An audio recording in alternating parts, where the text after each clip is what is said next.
அஸ்ஸலாமு அலைக்கும் வரஹ்மத்துல்லாஹி வபரகாத்துஹு. தினமும் ஒரு ஹதீஸ்.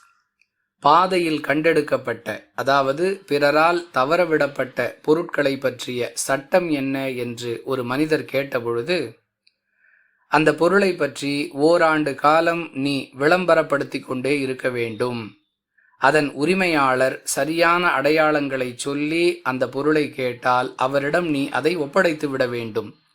இல்லையென்றால் அந்த பொருள் உனக்கு உரியதாக ஆகிவிடும். அதை நீ விரும்பியபடி பயன்படுத்தி கொள்ளலாம் என்று அல்லாஹுவின் தூதர் ஸல்லல்லாஹு அலைஹி வஸல்லம் அவர்கள் பதிலளித்தார்கள். அறிவிப்பவர் ஸைத் இப்னு ஹாலித் ரலியல்லாஹு அன்ஹு. நூல் புகாரி, ஹதீஸ் எண் 2372. அன்பிற்குரிய அல்லாஹுவின் நல்லடியார்களே, ஒருவர் பாதையில் ஏதாவது ஒரு பொருளை கண்டெடுத்தால் அவர் கடைபிடிக்க வேண்டிய ஒழுக்க மாண்புகள் என்னென்ன என்பது பற்றி இந்த ஹதீஸ் பேசுகிறது. இப்படியெல்லாம் ஓராண்டு காலம் அதை பராமரித்து பாதுகாக்க முடியாது என்ற அச்சம் யாருக்கு இருக்கிறதோ அவர் இதுபோன்று வீதிகளில் கிடைக்கக்கூடிய பொருட்களை எடுப்பதை விட்டும் தவிர்த்து கொள்ள வேண்டும்.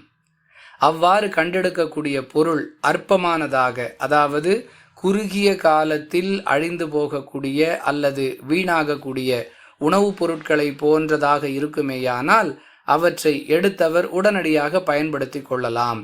ஏனெனில் இவர் எடுக்கவில்லை என்றால் அல்லது இவர் அதை பயன்படுத்தவில்லை என்றால் யாருக்கும் பயன்படாமல் அது வீணாகிவிடும் என்ற அடிப்படையில் உணவுப் பொருட்களாக இருக்கும் பட்சத்தில் அதை அவர் பயன்படுத்தி கொள்ளலாம். வாஹிரு தஅவானா அனில் ஹம்துலில்லாஹி ரப்பில் ஆலமீன். அஸ்ஸலாமு அலைக்கும் வரஹ்மத்துல்லாஹி வபரகாத்துஹு.